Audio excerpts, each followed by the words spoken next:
The judge's gavel struck, sealing the divorce, and Paul, across the courtroom, offered a tight, smug smile. "No alimony, Your Honor," he'd stated, his voice flat, considering her indiscretions. My future collapsed into dust, leaving me exposed on the polished oak floor, while his new assistant squeezed his arm, her eyes glinting with a cold triumph. The faint odor of old carpet and something vaguely metallic hung in the air of my one-bedroom apartment. Dust motes danced in the single shaft of weak afternoon light, cutting through the window, illuminating the stacks of boxes that had remained unopened for weeks. I sat on the threadbare couch, its springs long past their prime, a half-eaten bowl of cold cereal on the coffee table. Divorce papers lay scattered amongst the clutter, an official testament to the wreckage. My life, once neatly planned, now felt like a demolition site. Karma, I thought, comes for everyone. Eventually, the words tasted flat, like the day-old coffee beside me. My thumb scrolled instinctively across the screen of my phone, passing through a gallery of old photos. There he was, Paul, younger, smiling, his arm around me. We were at a picnic once, by Lake Michigan, the sun bright, a picnic basket overflowing with cheese and grapes. He had been so earnest then, so dependable. A reliable man. That was years ago, of course, back before Paul became the reason for the unopened boxes, before my carefully constructed stability fractured into pieces. I remembered a different Bethany then, a girl who swore she'd never settle for predictable.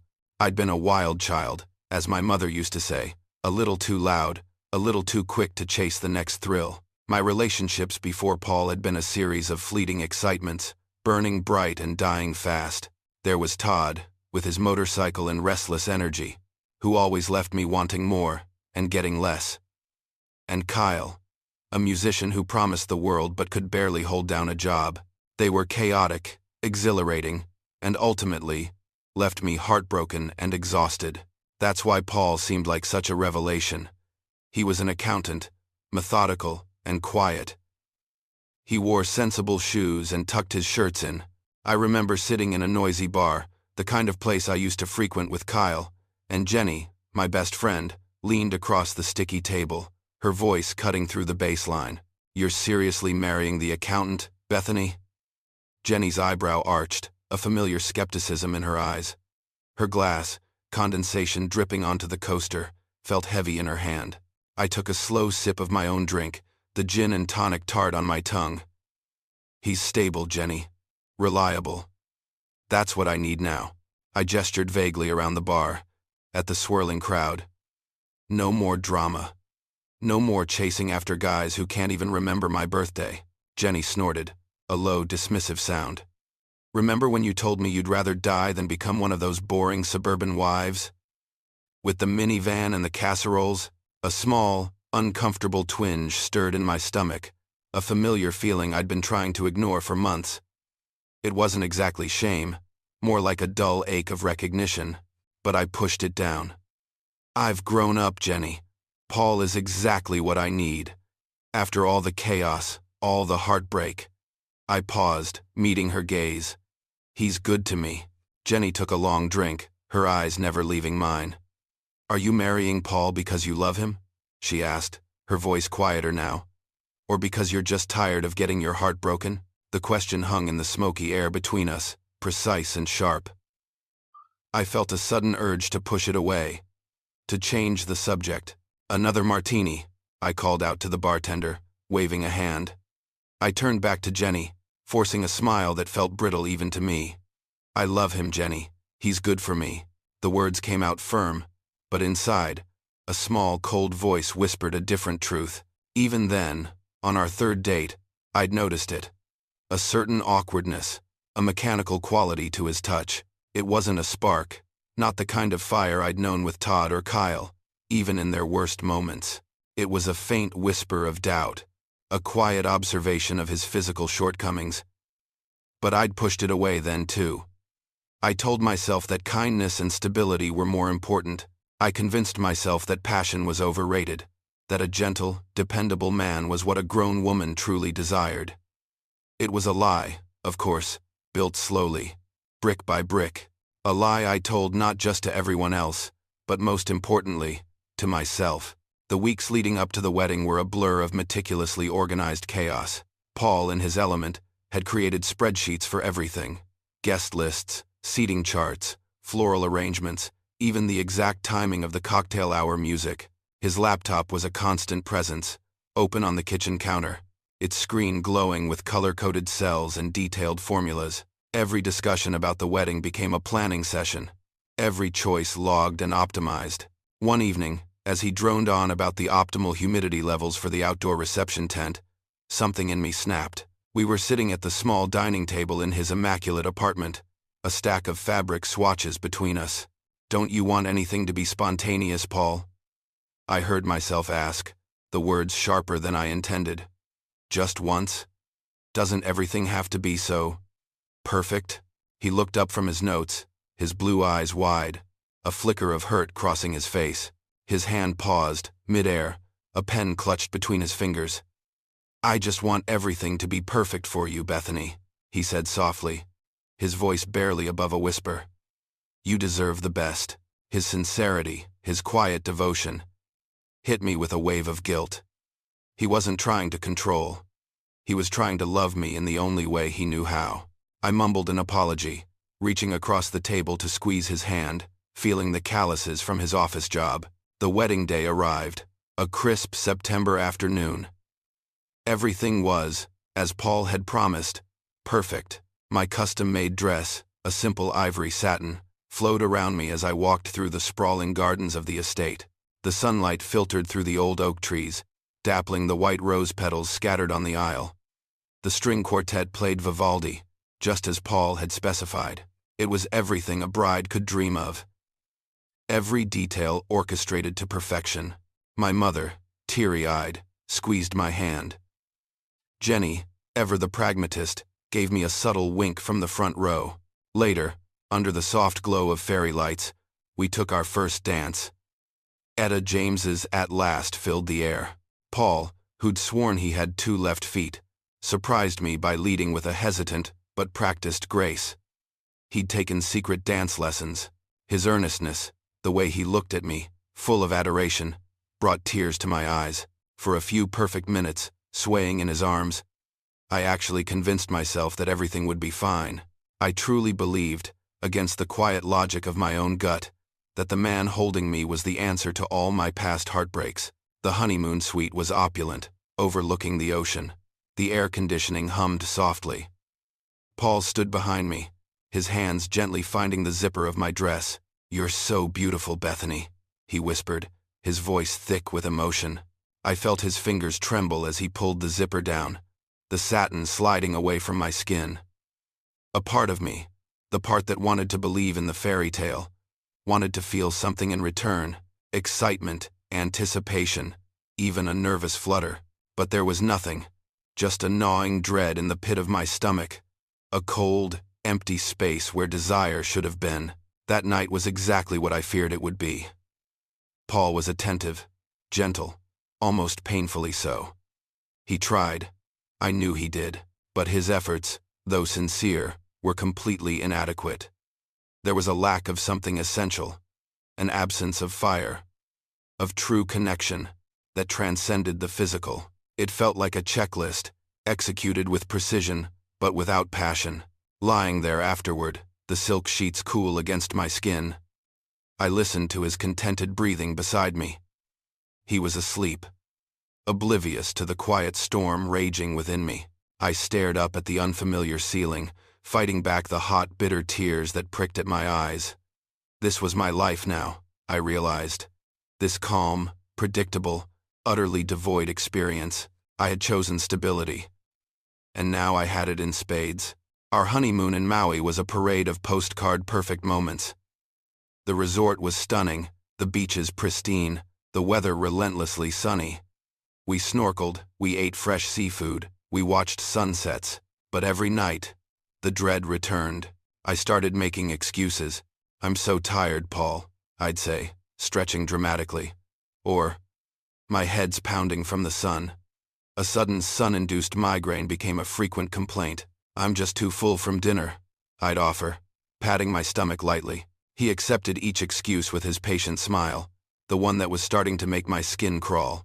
He'd nod, understanding, and turn over, leaving me to my thoughts in the dark. We had intimacy exactly 3 times in 2 weeks. Each time, a new layer of internal concrete settled over my heart, solidifying the cold reality of my decision. After the honeymoon, life settled into a rhythm that Paul clearly preferred. He returned to his accounting firm, his desk piled high with ledgers and tax forms. I went back to my job as a marketing executive, the fluorescent lights of the office a stark contrast to the Maui sun. We bought a house in a pleasant suburb, a modest 3-bedroom ranch with a respectable yard. Nothing too flashy, Paul had said, already talking about our future children and the good school district. He pointed out the sturdy fence and the quiet street as assurances of the life we were building. We joined the neighborhood association, attended potlucks, and started hosting dinner parties. Paul loved entertaining, meticulously planning menus and polishing silver. We became that couple everyone else seemed to envy, the one with the stable careers, the nice house, and the predictable weekend plans. I perfected the art of smiling and nodding, playing my part. "You're so lucky, Bethany," my coworker, Debbie, gushed one Tuesday over lukewarm coffee in the break room.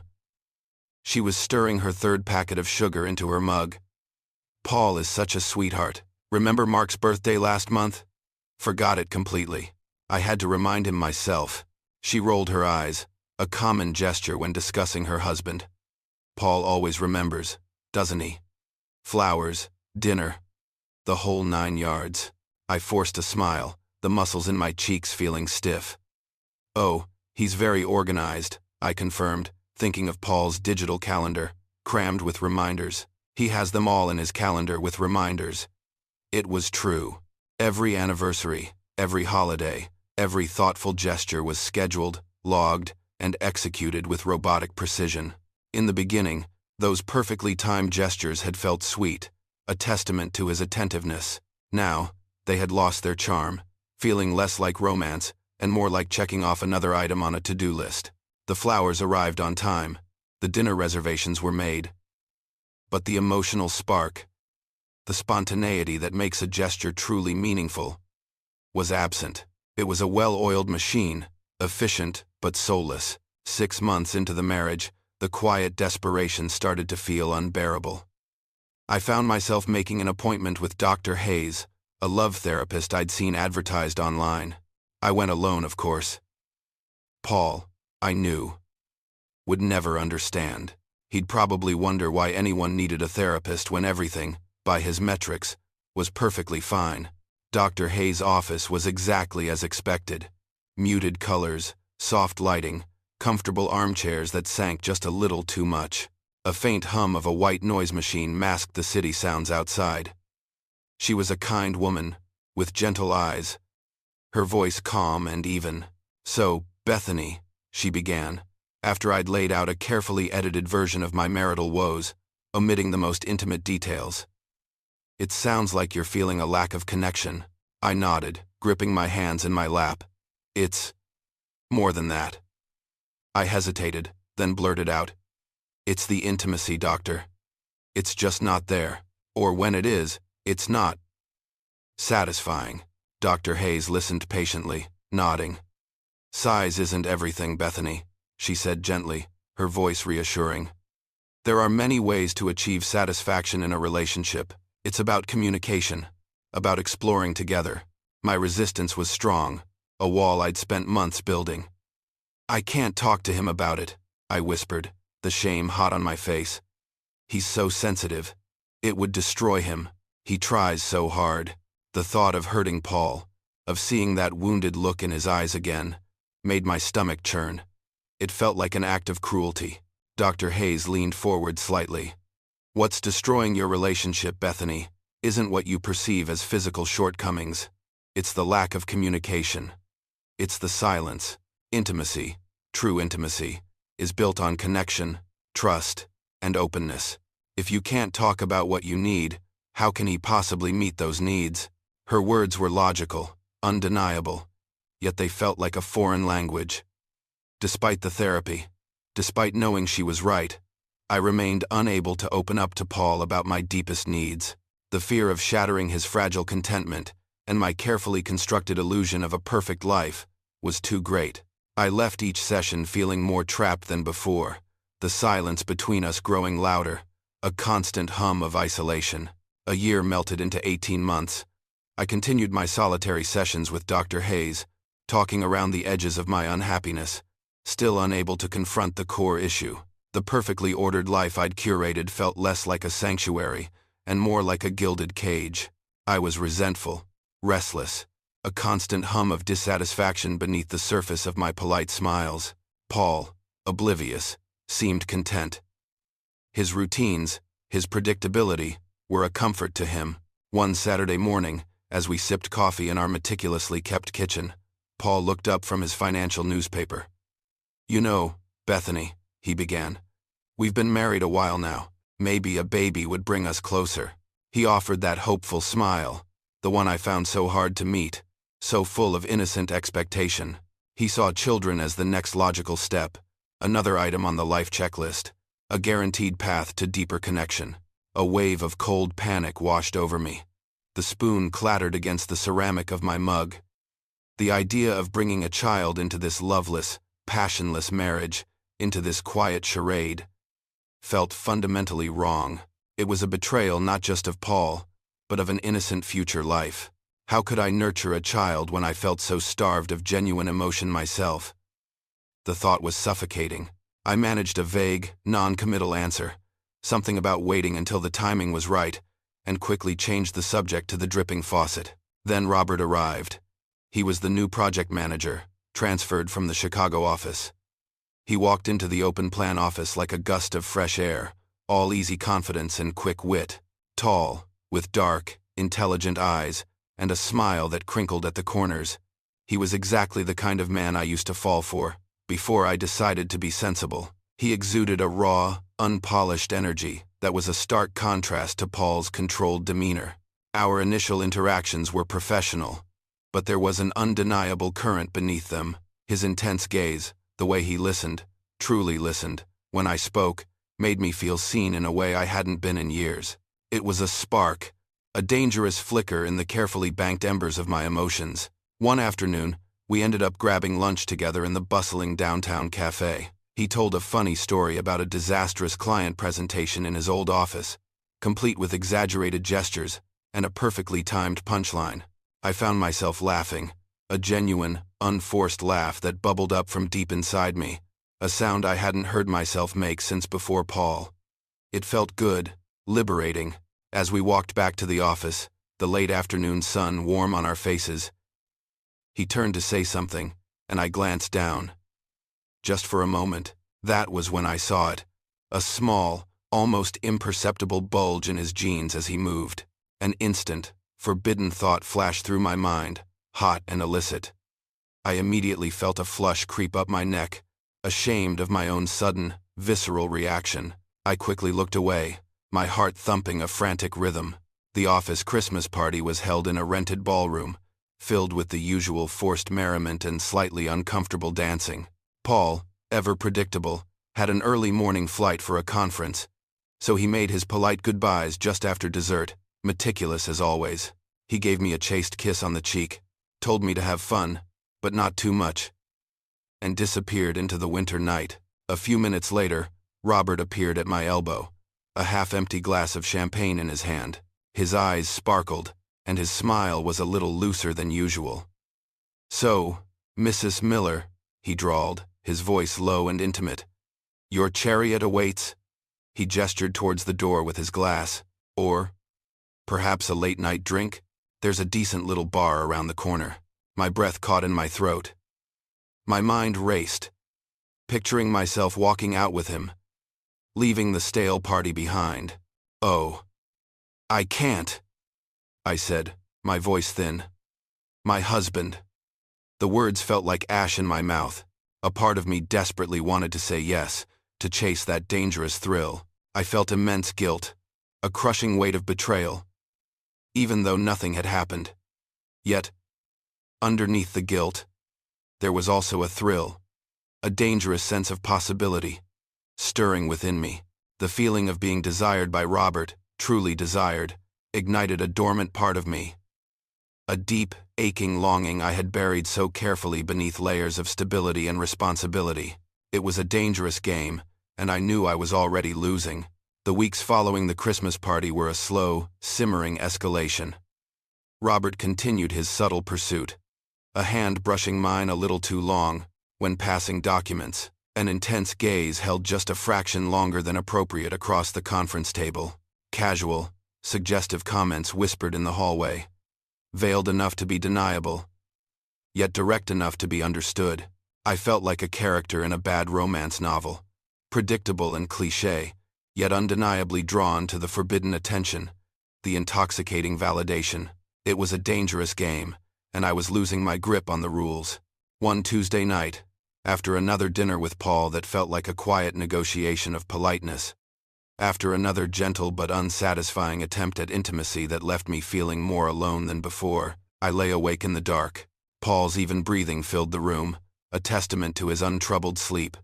I felt like I was suffocating, the weight of his contentment pressing down on me. The perfectly ordered life, the predictable comfort, had become a prison. At midnight, my phone glowed in the dark. I typed a quick message to Robert. "Drink sometime this week?" Just as friends. The lie was thin, barely convincing even to myself. His reply came almost instantly. "Absolutely. Name the time and place." The first secret meeting was at a dimly lit bar across town, far from our usual haunts.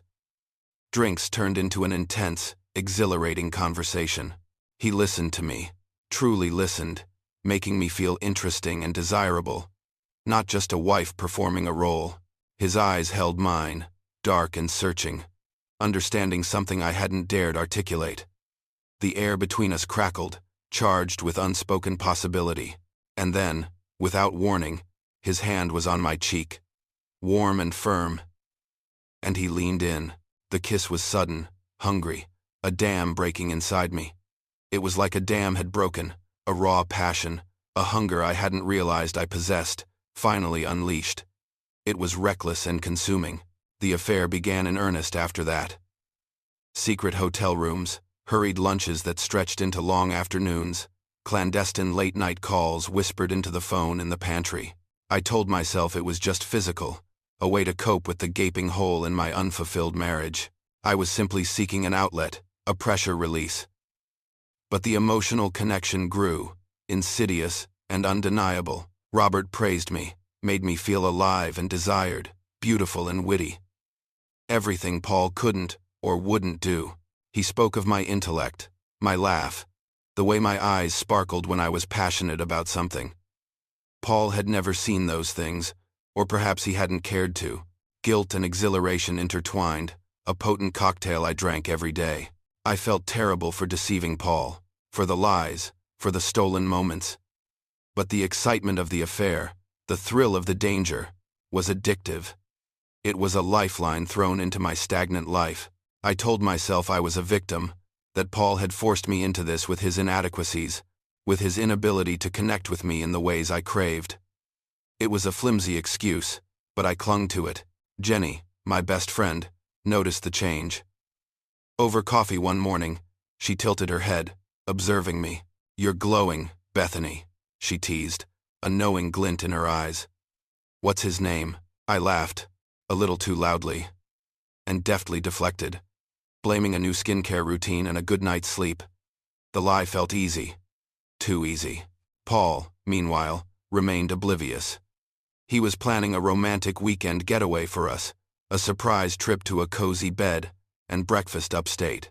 He presented me with the itinerary, neatly printed, with scheduled times for quaint village strolls and candlelit dinners. The thought of it filled me with dread. Another weekend of forced intimacy, of faking contentment. I already started fabricating new excuses in my head. A fresh headache, a sudden stomach bug. For more insights into how life's costly choices unfold, stick around to the end. The affair with Robert became a wildfire. It consumed my thoughts, my evenings, my stolen moments. I grew increasingly reckless, the intoxicating sense of invincibility blooming within me. The thrill of being desired, of living on the edge, made everything else in my life, my job, my home, Paul feel dull by comparison. The mundane became unbearable. I started picking fights with Paul over trivial things, the way he folded the laundry, the brand of coffee he bought, his predictable choice of television shows, anything to create distance, to subtly push him away, to make it easier to justify my actions. Each argument, each cold word, felt like another brick in the wall I was building between us. It was easier to hurt him with words than to face the truth of what I was doing. I was living a double life, the devoted wife by day, the passionate lover by night. Each persona demanded its own energy, its own set of lies, and the strain was starting to show around the edges of my composure. Robert, meanwhile, began to pressure me. He wanted more, wanted me to make a choice. "What are we doing, Bethany?" he'd whisper, his breath warm against my ear in a hushed hotel room. "This isn't sustainable anymore. We can't keep living like this." His words, though flattering in their urgency, filled me with a fresh wave of panic. I was deeply conflicted, scared to leave the stability, the known quantity of Paul, the nice house, the predictable future, the reputation I had built. Yet, I was utterly unable to give up the thrilling passion, the vibrant connection I found with Robert. It was a tightrope walk over an abyss, and I could feel myself swaying. The fateful mistake occurred on a Tuesday afternoon. We had spent a hurried lunch in a hotel room near his office, a discreet, nondescript place that had become our sanctuary. Robert, in his usual passionate way, had scribbled a quick, ardent note on a piece of hotel stationery before he left. A few lines expressing his longing, his impatience for our next meeting. He'd pressed it into my hand, his eyes burning with an intensity that always left me breathless. I tucked the note into my purse, intending to dispose of it later, a routine precaution. But that evening, exhausted from the emotional gymnastics of my day, I came home, dropped my bag on my desk in the study, and promptly forgot about it. The desk, usually a haven of papers and marketing reports, was where I often worked from home. It was also where Paul, in his endearing, meticulous way, would sometimes tidy up. He liked things in their proper place. It was a habit I once found sweet, a sign of his care. Now, it would be my undoing. I was in the kitchen, making a half-hearted attempt at dinner, when I heard it. A quiet rustle from the study. Then silence. A beat passed. Then another. The air in the house suddenly felt thick, heavy with an unspoken presence. My heart stopped. I knew, with an icy certainty that settled deep in my bones, that something terrible had happened. "Bethany." Paul's voice cut through the silence, coming from the doorway of the bedroom, barely a whisper. It wasn't angry. Not yet. It was something far worse. It was laced with pure agony, a sound I had never heard from him, a sound that stripped away all pretense, all control. "What's this?" I froze, every muscle in my body tensing, my hand still holding the spatula suspended over the skillet. The aroma of burning onions filled the air, acrid and sharp. I didn't need to ask what he was holding. I knew, instantly. I knew that my carefully constructed world, the fragile illusion I had so desperately maintained, was about to shatter into 1,000 irreparable pieces. The quiet hum of my double life had just exploded. The confrontation was swift and devastating. Paul stood there, the crumpled hotel note in his hand, his face a mask of disbelief and pain I would never forget. His blue eyes, usually so calm and kind, were wide with a raw anguish that made my stomach clench. He didn't yell, he didn't curse, he just looked at me as if I were a stranger, a cruel imposter. I tried to deny it at first, a pathetic, desperate attempt to cling to the fragments of my crumbling world. "It's nothing, Paul, just a joke from work." The words died on my lips, hollow and unconvincing even to my own ears. His stare, unwavering, pierced right through me. "I'm so sorry, Paul," I finally whispered, the truth a bitter taste in my mouth. But even as I said it, the apology felt empty, inadequate. It couldn't undo anything. "How could you, Bethany?" he asked, his voice barely a whisper, yet it cut deeper than any shout. It cracked on my name, a sound of utter devastation. "How could you do this to us, to everything we built?" His hand trembled, dropping the note to the polished floorboards. He looked at our living room, at the life we had so carefully constructed, and it all seemed to shrink and wither under his gaze. I tried to explain, tried to articulate the deep dissatisfaction, the quiet desperation that had driven me to Robert. "It wasn't enough, Paul," I stammered, feeling utterly pathetic. I needed something more. But he didn't hear a confession of emotional starvation. He heard only profound betrayal, a cruel dismissal of his love and effort. His lips thinned, a shadow passing over his face. "I always felt like I was second best," he said, his voice flat, devoid of emotion now. "Always trying to measure up to those other guys. Todd, Kyle. I tried to give you stability. Everything you said you wanted. I tried to make you happy. Guess it wasn't enough for you either, was it?" The words were quiet, but they landed like blows, fueled by a long-held insecurity I had never truly understood. The immediate fallout was brutal. He didn't rage, he just pointed to the door. "Get out, Bethany," he said, his voice cold and resolute. "Just leave." I stood there, stunned. Then slowly, numbly, I packed a small bag. A few clothes, toiletries, my laptop. My mind felt like cotton, disconnected from my own actions. The divorce proceedings were ugly and protracted, a protracted battle of accusations and legal maneuvers.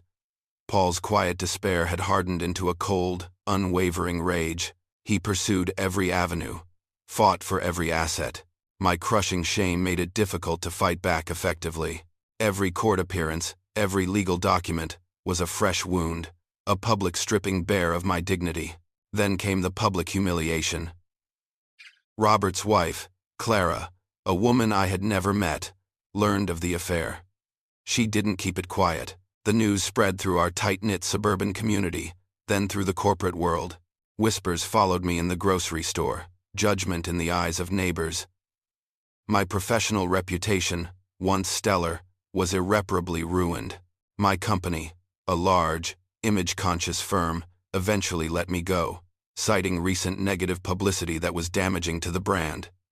The euphemism was thin, transparent. Friends chose sides. Jenny, bless her heart, stood by me, offering a quiet, non-judgmental shoulder. But many others, especially Paul's friends and the couples we had entertained, quietly distanced themselves. Phone calls went unanswered, invitations ceased. I was an outcast. I sold the house, a forced transaction that left me with a fraction of what I once had. Most of my assets, meticulously documented by Paul's lawyers, went to him. I ended up in my sad little one-bedroom apartment, surrounded by unpacked boxes, its dismal walls a stark symbol of my downfall. I had destroyed everything. I finally admitted, the full weight of my selfish choices crushing my spirit. The price of fleeting passion, it turned out, was far greater than I had ever imagined. Life post-divorce was a constant, grinding struggle. The intense loneliness felt like a physical ache in my chest, a hollow space that nothing seemed to fill. Financial strain became a daily companion. A tight knot in my stomach, as I scrutinized every grocery bill, every utility statement. The crushing regret was a heavy blanket I couldn't shake off, even in the brightest hours of the day. I tried desperately to rebuild. I found a new job, a lower-paying marketing position at a smaller firm, a significant step down from my executive role, but the whispers followed me everywhere I went, hushed conversations that stopped abruptly when I approached, the glances in the break room, the subtle avoidance from colleagues, all served as constant reminders of my public fall from grace. My past was a shadow I couldn't outrun. Robert, the catalyst for my destruction, eventually left his wife. But he didn't come to me, not in any real, lasting way. He pursued other interests, other relationships, casual and fleeting. He had moved on, I realized with a bitter ache. Almost instantly, our connection had been, for him, nothing more than the thrill of the forbidden, a fleeting distraction. He was never truly invested beyond the affair itself. And I had been foolish, naive, to believe otherwise. My heart twisted with the cold, hard truth of it. Months later, on a crisp autumn afternoon, I saw Paul. I was walking past a local coffee shop, wrapped in a too-thin coat, on my way to my new, less prestigious office. He was sitting at an outdoor table, bathed in sunlight, a ceramic mug in his hand. He looked healthier, happier than I'd ever seen him. A lightness in his posture that had been absent for years while we were together. He was with a woman. She had a kind face, a bright smile. He was laughing.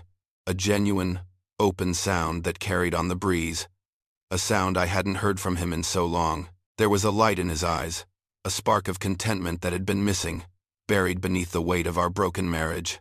He looked at her with an adoration that was pure and uncomplicated. A mirror of the man I had married. Before I started to break him, I paused, hidden by the corner of the building, and watched them for a long moment, unseen. A fresh wave of pain washed over me, a sharp pang of regret for what I had irrevocably destroyed. But beneath it, a strange, quiet sense of peace began to settle. Paul was thriving. He was finally free.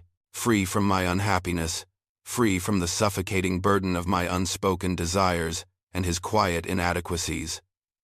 Free from the shadow I had cast over his predictable, good-natured life. He had rebuilt. And he had done it with grace. Karma had indeed come for me, not with a bang, but with a slow, agonizing whimper. There was no grand, dramatic punishment, just this quiet, ceaseless erosion of everything I had once valued. My choices, my selfish desires, had led me here, to this lonely street, watching the happiness I had denied myself and, in turn, denied him.